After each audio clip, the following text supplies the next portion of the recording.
Hello everybody, it's Jacob from Wedge Me This here. Today we're going to do episode 3 of the $80 field to 160.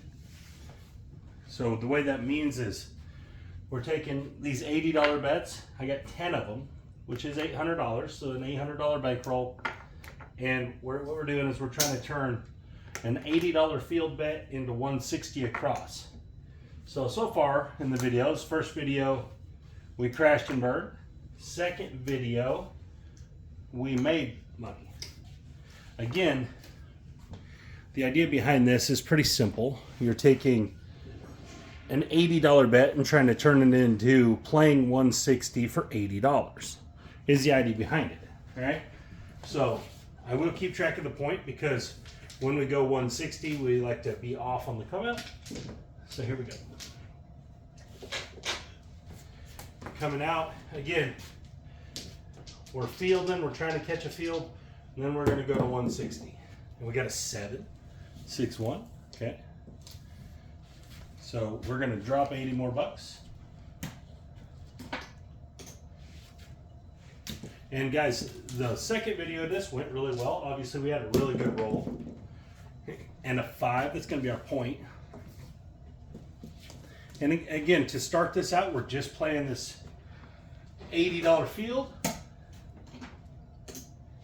and from there we're just going to try to make money by spreading out across the board. Aces. Okay, so this is best case scenario is the 12 and the 2, because we end up winning a full 160. So now we get to go across the board without any risk, at least on this shooter specifically. And so that's the idea behind this, is obviously if you get lucky like this and you get the 2 or the 12, some places the 12 is going to pay you a third time, so you're even going to get the next round for free. But in this table, it's just double. All right, so now from here, last video we did a green chip press where no matter what, we had to press at least a green chip. That worked pretty well, so let's try it again. And a 10, 6 4. And I use the 4 and 10 just as place bets, and I'll do that again. You should buy them, but I don't want to deal with the big chips, so here we go. We'll press that 10. So obviously if you hit the 4 or the 10 multiple times in a row, you're going to have a pretty good day. And we're just randomly throwing them, guys. Not that any throw I make isn't random, but you know, I'm not trying to do anything special here. Just chunking them down there. And there's a 9, 6 3. We're going to win 35. Again, we're doing a green chip press. So we're going to take our 9, and I'm going to press the number I hit. That's what I did yesterday. It was successful. So let's see if we can repeat that success. And 7 out. Okay. So we didn't quite get there, obviously. And there's no doubt, guys, this one takes a little bit of success, right? You have to have a little luck here, or whatever you want to call it. You have to roll some numbers to make it work. But the idea behind it is you're taking an $80 bet and you're turning it into 160 across, where with only $80 of risk. That's the idea behind it. And there's a 6 is our new point. 5 1. So we're going to have to replace this field. And make no mistake, guys, the field is not a winning proposition over time. It's only 44% of the combinations. And there's a 5. So that means that you're going to lose the field more than half the rolls. Now, obviously, you could go on a run of fields, which is very possible. The idea behind this, there's a 3 that's going to pay. The idea behind this is simple. We're taking one bet and trying to make it into 6. All right. Here we go. We're doing the same thing. Green chip press. See if we can get some winners in here. And an 8, 6 deuce. All right, $35 win. You're gonna press that 8. You could use a true half press if you wanted. It's probably more successful over time. But this is a lot more fun for the video. Plus I don't have to deal with white chips. and an 11. Yep. The field is relatively close to 50%, but believe me, that 6% that it's missing, it's a lot. It is a huge factor in what we're doing. All right, there's a 6 on the come out, or not on the come out, I mean the point winner. All right, so we'll be off on this come out. Here we go. We got an 8, okay. So obviously here we want to hit the 6 or an 8 because, well, they're pressed up. And as we go up with the green chip press, we could go into a half press because obviously they're all going to be green chips after a while, or to black chips even, because we did that yesterday. Here's a 5, $35 win. And the idea here, you'd want to play with a profit goal. So if you had 800, maybe you're looking to get to 1,000 and get out, would be a good idea. There's a 7. Would be a pretty good idea. You know, that's like 25% gain. But again, this is a volatile strategy. This is a very volatile play. I don't know that it's a strategy yet. It's just a play. Because there's no 7 mitigation. And I think strategies should have 7 mitigation, what I refer to as 7 mitigation. It means that you don't have any recourse for the 7. That's going to come more than everything else.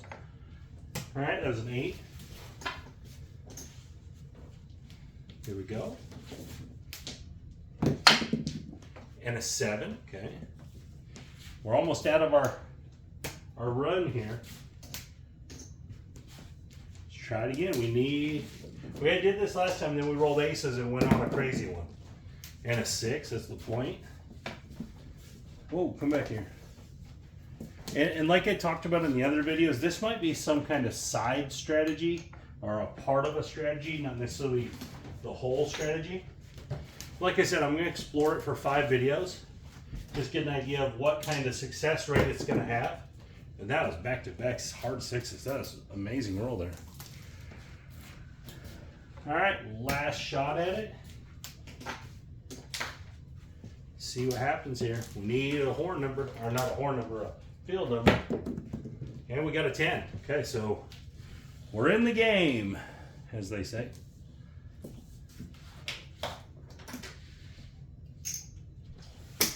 Put them across. All right, we need a run here. And we got a 4. Hard 4 at that. Let's move that over there. It's $45 on the place. Again, remember, buy these. I'm just doing this for video's sake. It'd be nice to have like 3 4s in a row right here. That'd be fun. We got aces. We need that a minute ago. But we'll take it now. It's not a loser. Here we go.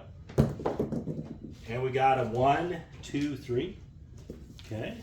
It's also not a loser, but it's not a winner either. 9, okay. A lot of field numbers coming here when we don't necessarily need them. 35.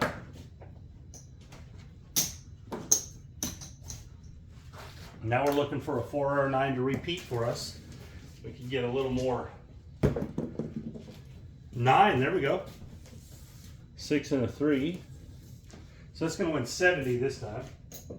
It builds up quick if you're going to do it this way, and you should start building your rack relatively quick.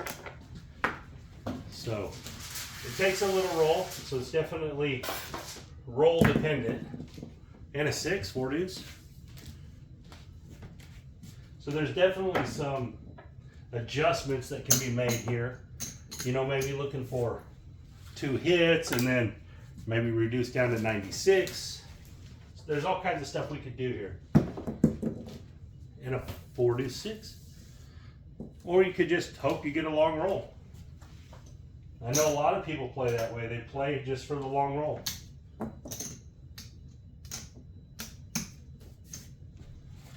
Press and rack there. All right. Back here. One more 6 in us. Let's see. There's an 8. Okay, 5, 3. it's going to win 35. And again, you don't have to press like I'm pressing. You could, heck, you could same bet if you wanted. You know, you already did kind of all the work with the $80 field. And there's the 9. Okay, so that's a winner. That's a 75 on there. It's going to win 105. And again, you know, if you were down like this, you'd want to pay attention to kind of what was going on. You know, make sure you knew kind of how much money was on the board. You know, because I don't know what we got. 200 in the rack here, a little over 200. So there's 300, 400. So we have about $500 if we pull down right now. You know, you might want to pull down and redo the strategy. And there's the 8, hardly. Hard 8. So that is a $70 winner.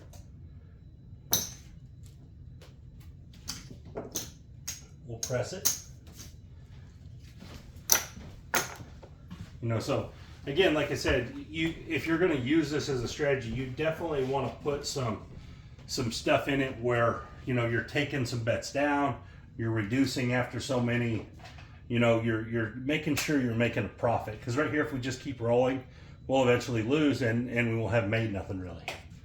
But we're going to roll it out in that fashion. But I'm reiterating this because if you are going to use this, you should definitely be more mindful of it's not just go for it every time. You know, you do want to make some moves here.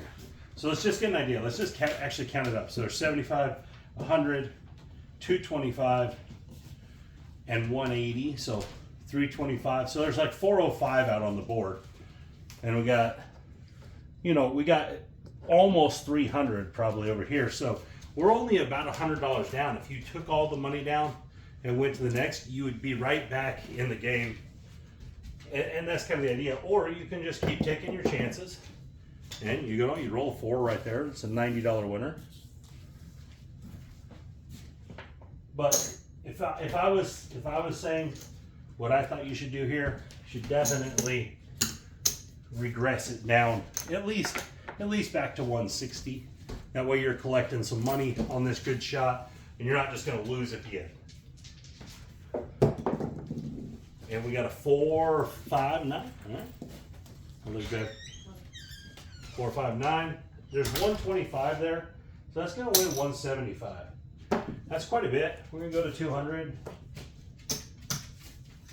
And that allows us to rack 100, which is a good thing. Come on, 9, do it again.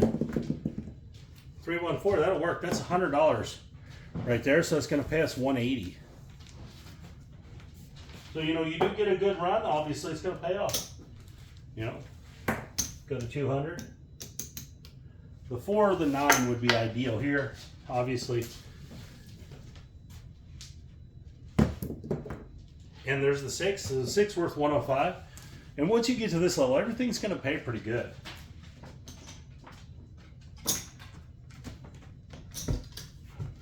So in fact, let's make that move right here. Let's just make that move and see. All right, well, let's go back down to 160. We had a good enough run. We're going to call it good. We're going to rack up all our money and see if we're playing for free right here. Because I think that's a interesting aspect of this play we're exploring. At what point are you playing for truly free? So 200, 300, 400, 500, 6, 7, 8. So that's what we started with. We got 200 at least there, probably about 275. So we're probably about $500 in the profit right now if we took all that down. That's pretty good for as bad as it did go. There's an 8. Now, if it goes 10 more rolls, we're going to be kicking ourselves a little bit, right? But not, you shouldn't, not really. I mean, you had such a bad run to start.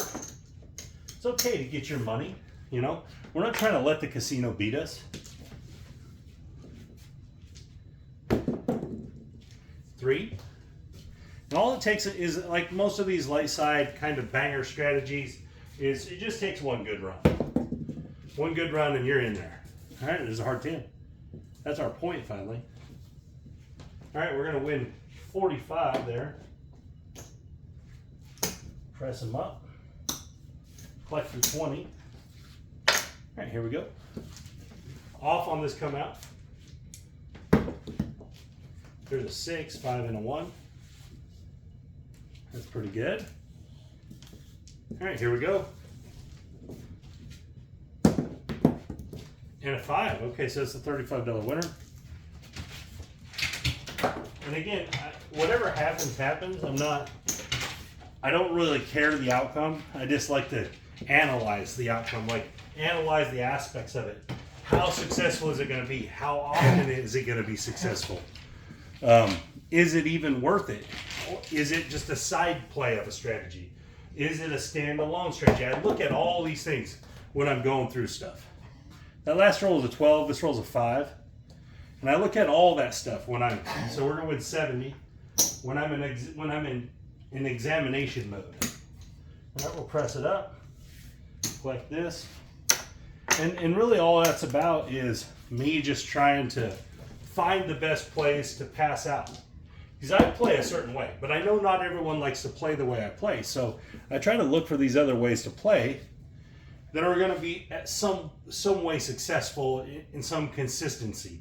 You know, not just only when this happens, you know. So that's a 5. We're going to win 105. And take it to 125.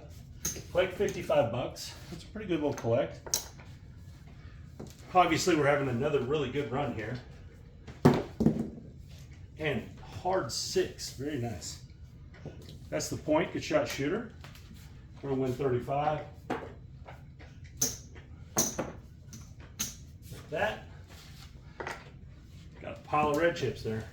All right, here we go. Coming out, box is off. That's a 7. All the ATS guys, if it hasn't already hit, are upset. I think it might have already hit though. We definitely had a lot of rolls. There's a 10. All right, there we go. I didn't keep track of it in this video. Normally I keep track of it. All right, so we're looking for the 5 again would be nice, but pretty well. 6 or 8 is fine too. Oh, 7 out. Okay, so let's just count it up. Not bad.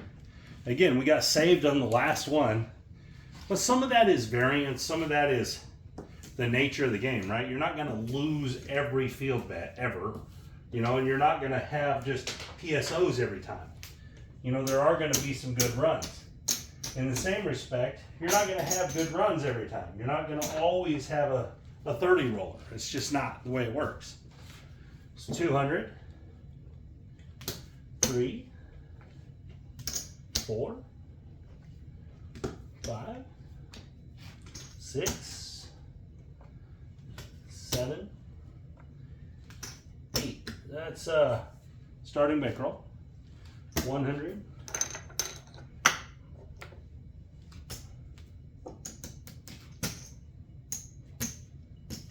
Okay. Do it this way this time. A little easier to count. Okay, cool. All right. So this is going to work out even again, which is really weird. The last video worked out even on 100. So that's interesting. So starting bankroll here, 800. We won $1, 2, 3, $400. So 800 to 1200. Another again, you're not always going to roll field numbers. You're not always going to have long rolls. You know, it can go like the first video, just as easy as it can go like these last 2 videos. And I'm gonna kind of stand on that. I think this is something you could use inside of a strategy that already exists. I don't know how well this stands alone. I know in these last 2 videos it looks like it does fine, but I think in the long term, the field bets, that part of the strategy will eventually eat you up. You know, you'll have too many bad runs where 4 or 5 losers in a row on your field, and then you do get one, and then you only get 2 winners before you're out and you're on the field again. And then you have, I think that is the kind of the hole in it, that the field can go on them streaky runs where it don't show up, and it could just cost you too much. But as far as the mechanism we're using here, I'm going to call it, the mechanics of what we're doing here, where we're taking, in farming the field, as people refer to it, we're taking a field hit and spreading out to 160, and it's only costing us $80 each time that actually happens. That is, that's a winning play over time. The problem is you have to get enough fields to match it. So that's why I think it fits in a strategy where there is some 7 coverage. And I actually think it works really well in a way. So if you had an $80 don't and an $80 field, are separate them a little bit. You don't want to lose them both on the come out on a 7. So, but let's say you had, you set your $80 don't on whatever you make it on, and then you play your field bet until it hits, right? So all the 7s are a wash then. In fact, we just saw this. I'll show you guys what I mean real quick right here. Okay, so ignore all these chips over here. We'll just use these ones. So ignore all that stuff. So here's our rack. We're sitting here. We got 80 on the don't. We're going to set this don't point, right? Obviously, this is at risk to the 7, the 11. But in this case, we're just going to set us a point, I hope. And there's an 8. Okay, so perfect. So at this point right here, and don't get me wrong, the 8 is going to be super devastating. And again, so this is already one hole I see in it. That 8 is brutal. We'll lose both bets on the 8, which is still better than losing both bets on the 7. But at least here we got the 7 as a wash. And you can even take this down up to 100 maybe. That way it's a winner. But now you're looking for a field if you get lucky enough, and you didn't. You hit the 8, of course. But that would kind of be the idea of a strategy that would be incorporated into it, right? Like that's a way. And I think that there's some fleshing out there that could definitely lead to something very good. Just takes a little more time.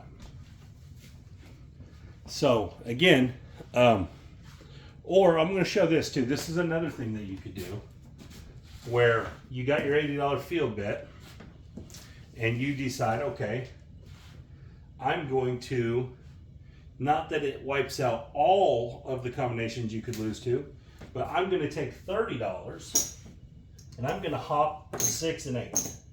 Or you can hop the 7, the 7 and 8, the 6, but let's say you just use the 6 and 8, all right? Hop the 6 and 8. If one of those hits, you win 75, you would lose 105, right? But that's not terrible. Now that would mean that your 80, when it wins, is actually only, it would only be 50, but it's okay. You could still transition to the 160, and then you could just take the first hit, and it would roughly work out. So let's say this. Let's say we're hopping the 6 and 8 here. We got our $80 field. See what happens. There's an 8. So we would have saved a bunch of money right there. So bang. We would have got back the 75. So that's saving quite a bit of money. Just there's little things like that I think we could do to kind of push this through. It does cost you a little money to push it through. Or you could just ride it out like normal. And again, this, in my opinion, probably is going to lead to just something that is a play inside of a strategy as opposed to an actual standalone strategy. But I do think that there's a lot of elements here that could be helpful to some strategies. Especially, here's another one I'll show. Okay, so let's say you're playing the Iron Cross, $100 Iron Cross, right? So what I call a $100 Iron Cross. That's a quarter on each one of those, 15 in the field. All right, that's $100 right there. $100 Iron Cross. But let's say instead of this, you went 80 in the field, trying to get to your 160. You're still at risk to the 7, but the 5, 6, and 8 risk is basically cut in half. I mean, it's not quite exactly half, but it's real close to half, right? So that's not a terrible play either. You're still gaining all the numbers. 5, 6, and 8. You're only losing half your field. let's roll this out a little bit. Let's just see what it does. Obviously 7's detrimental to you, but 7 was going to be detrimental to you either way. 4, 2, 6. Okay, so we'd win 35. We'd lose our 80. All right. So what would that be? Minus 45. We're just going to count up how many losers. These are going to be our losers. But it's still better than losing 80. All right, then we'd have an 11. Okay, so right there, bang, hit your 11. So you'd get your 80.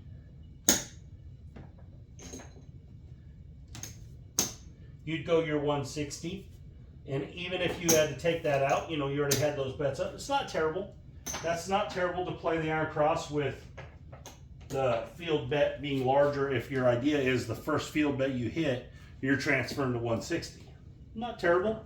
We might look at that. That's another one we definitely will look at. So far, out of all of my thoughts, that's the one I like the best. But anyways, this is what I do, guys. This is my process. This is how I figure things out. I re-roll them. I try them a different way. You know, I put them on hit counts. I put them on roll counts. I put them on, okay, what if I hop this? What if I hop that? What if I hedge the come out? What if I, you know, bump the bets up, knock the bets way down? I go through this whole process, and you guys are getting a small glimpse into it. And this is what I do. And I do this for you guys, because this, I play one way specifically pretty much all the time. So, this is not for me. Well, would I ever use something like this? I do use some farming the field when 2 times. I use farming the field, different types of farming the field when first thing is when the roll goes really long and I've regressed to profit and I'm playing with all profit. A lot of times I'll throw a continuous field bet out there to spread more money out, back out. Because I'm already in profit no matter what, that field's not hurting me. And, you know, I usually have all the other numbers covered already with profit. So that's one way. I kind of throw a continuous field bet, and this every time they hit, I spread them out, spread them out, spread them out. So it's kind of my pressing way. It's the way I press. Because if it hits the 5 or 6 or 8, I just replace the field and collect the red chips. Let's say there was 160 across and add a quarter field. And this would be after I'm already well into profit, right? Everything on the board's paid for. And so then I just kind of use that field to press. So when it hits, boom, I spread it out. When the next one I put another field from my rack out, boom, it hits, I spread it out. Eventually you get to where that quarter in the field is basically costing you nothing because your bets will be pressed up pretty good. So that's one way I use a farming the field. The other way I use a farming the field is if I am super, super short stacked.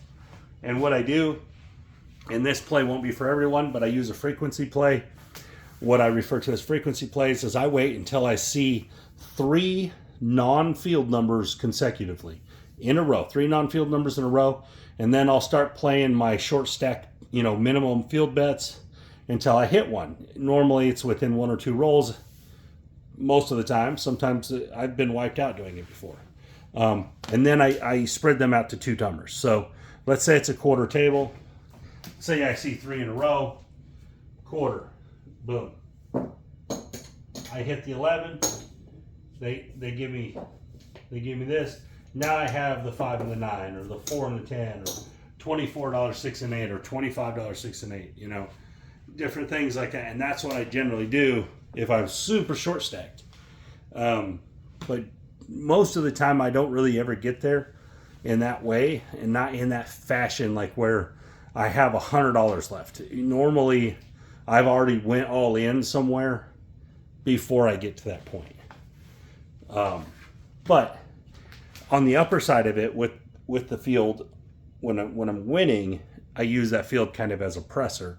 You get 160 across after you're already all in profit, and then bang, you start hitting these, right? Now you're like, okay, press the 5, press the 9, press the 6, you know, and every field that hits starts adding up to pressing. And it's just another little thing I do, and I don't do it all the time. Most of the time I do it when it's just going well, like when I just can't miss, everything's working really good.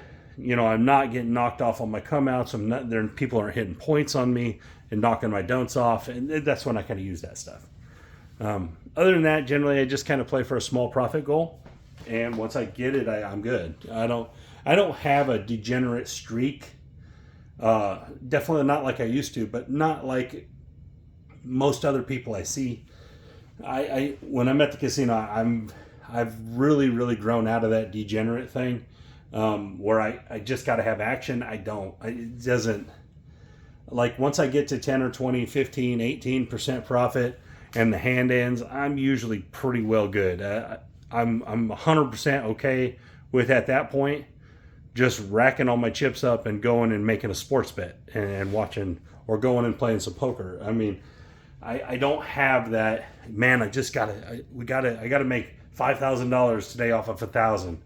I don't have that because I know it doesn't work from when I did have it. So I'm way more disciplined now, way more under control of it all. But anyways, guys, thank you for your time. Hope you liked video number 3 here. Obviously, it went good. We looked at some other things here at the end.